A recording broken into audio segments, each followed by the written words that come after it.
Australia, sebuah negara di belahan selatan bumi yang merupakan sebuah benua dengan luas 7.617.930 km persegi.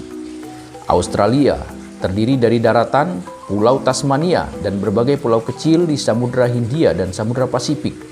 Australia yang merupakan negara terbesar ke-6 di dunia, atau disebut juga sebagai negara benua, karena memang satu benua satu negara. Itu hanya memiliki penduduk sebanyak 26,8 juta, tidak sampai 27 juta. Sedikit sekali ya. Bayangkan dibandingkan dengan Indonesia yang luas wilayahnya itu tidak sampai 2 juta kilometer persegi. Penduduknya itu saat ini sudah mencapai 280 jutaan. Nah, saat ini Australia itu sedang pusing memikirkan bagaimana mengatasi beberapa spesies hewan yang di negara lain dibutuhkan atau menjadi sumber konsumsi, tapi di Australia itu justru menjadi hama. Di antaranya adalah kelinci, kanguru, kemudian rusa, dan salah satunya adalah ikan mas. Australia dibuat pusing dengan ikan mas karena dianggap hama serta meresahkan. Australia saat ini sedang bingung dengan populasi ikan mas yang tak terkendali pertumbuhannya dan terus mengalami perkembangan dari waktu ke waktu. Di Australia, ikan mas dianggap hama karena bukan ikan konsumsi. Artinya masyarakat setempat tuh tidak doyan mengkonsumsi ikan mas. Berbeda ya sahabat-sahabat dengan di negara kita.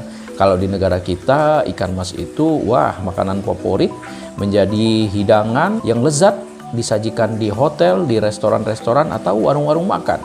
Kita semua sudah tidak asing dan sudah terbiasa mengkonsumsi ikan mas. Tapi di Australia, ikan mas tidak berharga sama sekali. Pemerintah Australia, seluruh elemen masyarakat, berbagai pihak terkait, peneliti, para ilmuwan sibuk bagaimana cara mengatasi ikan mas yang terus-menerus tumbuh di perairan Australia. Ikan mas dianggap sebagai hama karena merusak dan mengganggu sedimen, vegetasi bawah air dan membuat air berlumpur.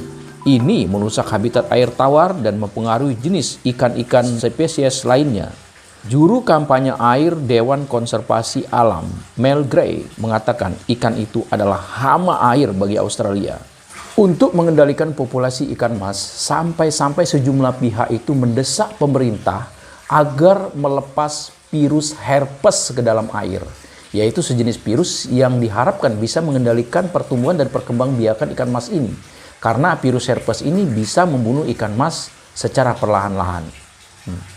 Sangat menyedihkan ya nasib ikan mas di sana. Populasi ikan mas di Australia melonjak setelah negara itu mengalami banjir. Air banjir menciptakan kondisi ideal bagi ikan mas untuk bertelur. Dan setelah banjir yang meluas di seluruh negara bagian, jumlahnya melonjak. Saking seriusnya dalam mengendalikan ikan mas, Australia membuat rencana pengendalian ikan mas nasional. Salah satu ilmuwan peneliti dari Universitas Charles Sturt mengatakan, masalah tersebut dapat teratasi dengan sendirinya saat banjir berkurang. Sebuah penelitian di Australia menemukan sebanyak 360 juta ekor ikan mas tinggal di saluran air Australia. Kelompok peneliti itu telah mengumpulkan data dari 4.831 titik di seluruh tipe habitat ikan mas seperti sungai, lembah, lahan basah, atau muara sungai yang buntu. Ternyata pertumbuhannya sangat pesat. Kepala ilmuwan Institut Arthur Rillah bidang penelitian lingkungan, Jarrod Lyon, mengatakan 96% ikan mas yang teridentifikasi ditemukan di daerah pantai timur Australia. Ketika jumlahnya mulai di atas 100 kg per hektar, mulai muncul dampak terhadap segala jenis biota, tumbuhan air, ikan, dan burung, dan binatang lainnya. Untuk mengendalikan populasi ikan mas, pemerintah federal Australia mengumumkan akan menggelontorkan uang sebesar 15 juta dolar Australia.